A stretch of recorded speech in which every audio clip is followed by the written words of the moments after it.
Alright, welcome back to another video, everyone. So, today we are talking on the topic of the most powerful natural cure for depression or depressive episodes, okay? Now, let me go ahead and preface this whole thing by saying these are just my opinions, okay? And the second thing is, if you have some sort of crippling depression or clinically significant, or if it's life-threatening, obviously seek the help of a specialist, okay? So, for everybody else, everybody, as far as I know, for the most part, at some point in their life, deals with some sort of depression. And maybe several times out of the year, okay? And it can be triggered by many different things. We're going to jump right into what I believe is the most powerful natural cure, especially considering the things that aren't talked about as much, okay? And I think that is optimism tied with opportunity. So, why is it that I believe that? Here's the deal.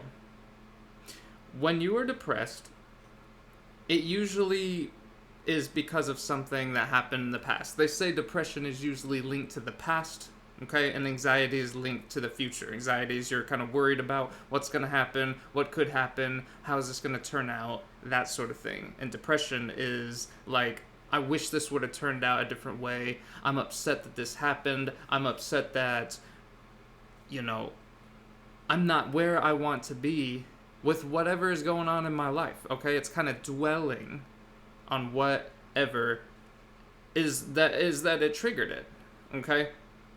So, why am I saying opportunity and optimism? So, optimism would be, what is that? Just the state of expecting good things to come. Expecting that there's more out there. Think about it this way. If you are depressed over something, now, your brain, okay, doesn't tell you this, because it thinks that you already know or that you have already worked through it. But if you are depressed about something, the first thing is that says that you have a goal for the past to have been different, that you still have that goal. Think about that for a minute. You still have a goal for the past to have been different. If you're upset over, oh, I lost this job. Oh, my girlfriend or boyfriend left me. Oh, a divorce. Oh, I didn't get the promotion I was looking for, didn't get into the school I wanted to, whatever it is. It can be big or small, but logically speaking, it boils down to, if you're still feeling a tremendous hurt over it, there's a good chance you still have a goal, whether you're aware of it or not, for the past to be different. Which, if we had a choice, right, we're sitting there, we're making our goals, we're writing them down or something. We would never write something down that had the effect of, oh, I wish the past was different in this way. Okay, and I'm going to continue to hold that goal until it is a reality, because that will never be a reality. I think you guys are kind of understanding what I'm saying here, but if you boil it down logically, that means you have a goal for that. And this isn't like, I'm not turning my nose up to anybody. I'm as guilty as anybody else. But think about it in those terms. You may have never even heard of it expressed in those terms before. But if you're depressed about something, you still have the goal, and you have yet to drop it, of the past being different. You can't change the past. Which is why it is illogical to have that. Now, here's the problem. Obviously, the brain doesn't necessarily run off of logic per se. It likes to run scripts, which means what? It likes to run something over and over, the same kind of program that is designed to keep you alive. Now, the issue with that is sometimes I think some circles of neurobiology call this evolutionary mismatch, is because in today's world, a lot of the pain and the depression and anxiety and a lot of those sharp responses that we get still aren't needed, especially for small things. Let's say something small happened to you. Has this ever happened to you? Something small happened to you and you're like, why the hell am I still so damn mad about this? I know it's happened to me. It happens to a lot of people, but you just can't shake the feeling. But logically, you're like, I shouldn't be this upset about this. Someone cut me off in traffic. Why am I so damn mad? I got passed up for promotion. That sucks, but like, should I like waste the next 2 or 3 months of my life being crushed about it? Because then, yeah, I just suffered for losing the promotion, but now I get to suffer for the next 3 months, is really what's going on. You see what I'm saying? So, that happens whether it's a small or large thing. So, let's talk about what do you do to drop those goals. Well, the one thing is lean into optimism. Let me tell y'all a story. You ready? I used to work with this individual who was very, very neurotic. Okay? They were a kind of person who saw the worst in everything, every single thing. You might know somebody in your life that is like that. And do we like those kind of people? Oftentimes we don't, because they bring down the whole vibe of everything that's going on. So I knew this person, and no matter what happened, it was with every single thing. As soon as they walked into work, oh, someone cut me off on traffic. Oh, it's too hot outside. It's too cold outside. It's raining. It's not raining. Whatever the thing is. Oh, I don't want this kind of work to do at work today. Oh, this person has to be my team partner. Oh, these people are calling on the phone and they're asking these dumb questions when they can look it up online or whatever. Yeah, some of that is true, and some of that is venting. I'm completely fine with people venting, but you know what I'm talking about. There's a distinction with people, and hopefully you're not one of these people, and if you are, you've taken steps to mitigate it, because the person that suffers worse is that individual that's doing it. That is a shitty life. If you go through looking for every crappy instance around you and dwelling on that all the time. Why am I telling you the story? Well, optimism as a natural and powerful, I would say maybe the most powerful cure to depression, okay, it can be handled like that. You don't want to, okay, obviously you don't want to be an idiot and thinking every single little thing and like too much optimism, like, oh, I'm going to go buy 100 lottery tickets because I'm optimistic every single one of them is going to win. Obviously, we don't want to do that, but if you go out, instead of being that person who is looking for everything, every crappy little situation or detail, look for what's good. Talk good about somebody. Look for the little bit of good in the bad. Even if it's just 1% of good that you can see and 99% of it is shit, I would attach yourself to that 1% and then back it up 99%. Okay? Oftentimes you don't have to do that. Oftentimes there's half and half, good and bad. Oftentimes there's a lot of good. But what you want to do is look for that optimism. Now, you've heard all of the other things, probably, that are good natural cures. When I say natural, I mean not having somebody else fix your depressive episodes, fix your own mentality, no medication or anything. If those things are things that a specialist believes you need, that's fine. I'm saying you can supplement it, and for some people, completely deal with it with natural activities. What are the ones we hear about all the time? Meditation. Meditation's great. Walking, exercising, but being in nature is really good. Okay, disconnecting, getting a good night's sleep. All of those are those natural great things. When I put optimism in here, this is specifically targeted at being optimistic that there is more opportunity for you, okay? Being optimistic that there is more opportunity for you. There's more opportunity out there. Let me tell you why. Remember when I told you depression, it implies that you still have a goal or multiple goals, that the past would be different. There's another implication here too. The second implication is whether you're aware of it or not, or wanting to do this or not, you're actually implying that you have no more chance to do anything, that there is no more abundance for you out there. Think about that for a moment. If you don't have that optimism that there's more opportunity, that will make you depressed. And if you're depressed, why would you be depressed if like someone broke up with you? You should be thinking there are 3 or 4 or 5 more people, 10 more people maybe out there, maybe 100 if you're including I don't know, a big area that are perfect for you. That might be even better than what you lost. Same thing with a job. Same thing with a career path. Maybe you're coming up with something that is going to help you financially and it didn't pan out.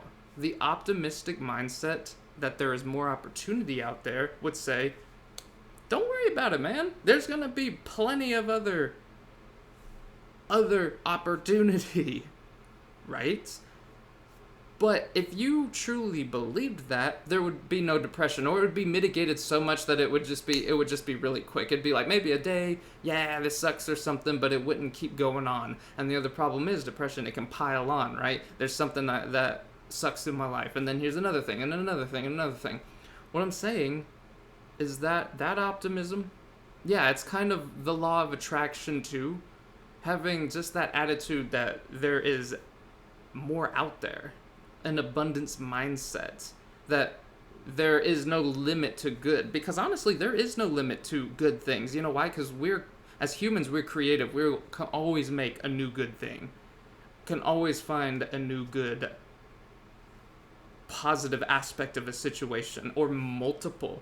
So think about that for a moment. Okay, think about that for a moment.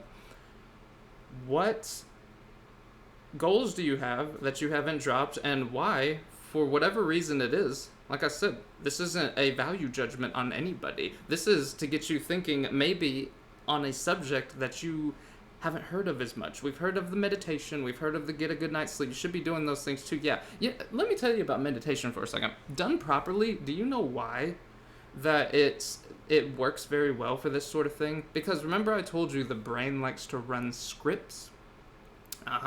What happens during meditation? You detach from all of that script running.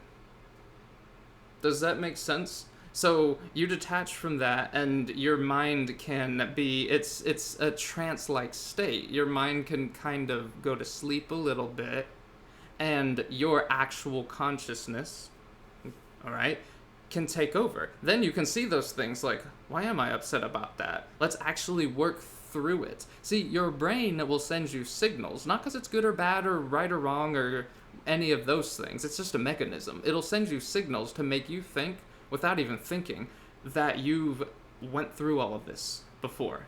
In your head, that, yeah, I know exactly why I'm depressed and whatnot. Maybe so, but if you delve really deep and you keep asking questions until you get deeper and deeper and deeper, you'll see that a lot of it doesn't terminate anywhere, which makes it arbitrary, which makes the script that is being run arbitrary. So that's why meditation works very well. I absolutely recommend that. While doing so, and in other parts of your life, go out there, try to make other people happy, see the good in people. You don't have to be a yes man or anything like that and just blow smoke up people's ass or any of those things. You don't want to falsely flatter people or stuff like that. That's not what I'm saying. I mean, like, truly looking for what's good. Even somebody that sucks, you're like, well, what's good about them? What do I admire? Because everybody is good at some things. What's good about this situation? Hey, I might be in a traffic jam right now. Well, maybe that'll give me a little bit of time to do a little bit of positive thinking. It's an exercise. It's a test. Be like, what's good about being in this traffic jam? Maybe there's something on the radio that I get a little bit more time to hear that could help you. Maybe a podcast. Maybe you're listening to an audiobook. Speaking of books, I know I say this a lot, but a lot of you should be reading more. It doesn't need to be one whole book a day or something like that. If you don't read a lot, start off smaller. Just a page a day, 2 pages, whatever it is, and then ramp it up over time. You know why? On the subject of depression, a lot of people and a lot of successful people, I'm guessing that a lot of you here want to experience more success. So a lot of successful people in these books they write, they will tell you these stories of tribulation where they're feeling maybe like you are right now and the ways they got out of it. And a lot of them are worse than whatever you went through. I'm not saying everything is. Okay, this isn't a one-up you kind of game or anything like that. But when you start to see a lot of other people with some crazy stuff, maybe it's equal to yours, and you're like, man, they got out of it. maybe yours is still a little bit worse, but you're like, this person, it's not quite as bad, but they got out of it. Hey, maybe there's hope for me. It gives you courage. It humanizes these really successful people that this is another script that your brain will run, but that seem like they're untouchable, like nothing ever goes wrong for them. A lot of the times, or like that most things always go right and right and right. And even if that's true, they had to work towards getting it there by looking for optimism. Does that make sense? So, looking for opportunity, optimism and opportunity. These, in my opinion, are some of the most powerful, and for some people will be the most powerful treatments, cures maybe, for depression or those kinds of feelings. Feeling down, feeling helpless, feeling worthless, okay? Just think about opportunity. And it doesn't matter how low you are on whatever scale you're grading yourself with. There is always up. We're thinking about opportunity here. Okay? Because there is always more. Right? If this is the first job you ever worked, go try something else. If you got fired, or if you got laid off, or if this job isn't working out, or you got passed up for promotion and you're thinking to yourself, man, I'll never be able to find something else. Is that really true? Did you never have anything else before then? Did you not ever have happiness before you met the thing that just either betrayed you, or that you lost, or that you got separated from somehow? Think about it in those terms, because I know it's not true. All right? So, what did we talk about today? In my opinion, some of the most powerful natural treatments. Treatments is what I should say. Cure implies that it'll never happen again. I don't know if that's true. In fact, if you could never feel sad again, you could never be tested, is how I feel about it. So it's more of a treatment. All right, but it might feel like a cure. Instead of being mad about something for years on end, being mad for a day or two, or sad or depressed or something, will feel like nothing. And then here's the other thing. You'll be very resistant when new things happen. Have you ever had something in your life, something that was terrible, but you're over it now, but you think, man, something like that, if it happened again, there's no way it could hurt as bad as last time. This can be applied to almost anything. Like, I lost this girlfriend or boyfriend or marriage, or I lost this job opportunity, or I lost this whatever it was, or I didn't perform as well as I wanted to in whatever. Eventually, when you do work through it and start seeing that opportunity, if it happens again, and it will, this is life. You will be tested. Life can't always be sweet and sunshine and lollipops and everything, okay? You will be tested again, but it won't be as bad. You'll look at it and be like, man, I got over that in record time. And that is an encouraging thought and feeling, okay? So what I want you to do is, if you have anything to add to this, or your own experience or something, leave a comment down below. Okay, this is camaraderie. You'll help other people by doing so. Also, like and subscribe, of course. I have other videos on topics like this. This is all about being on the rise, okay? This is about being on the rise, doing a little bit better every day, repeatedly working on yourself all the time. And one of the big things is not letting your brain keep running those scripts. Remember that you're in control here. Because if you think that anything else is in control, yeah, maybe with little things it might be, but overall, you can always control your mind. And that is the abundance mindset right there. All right? So, thank you so much for being here, and have a beautiful day.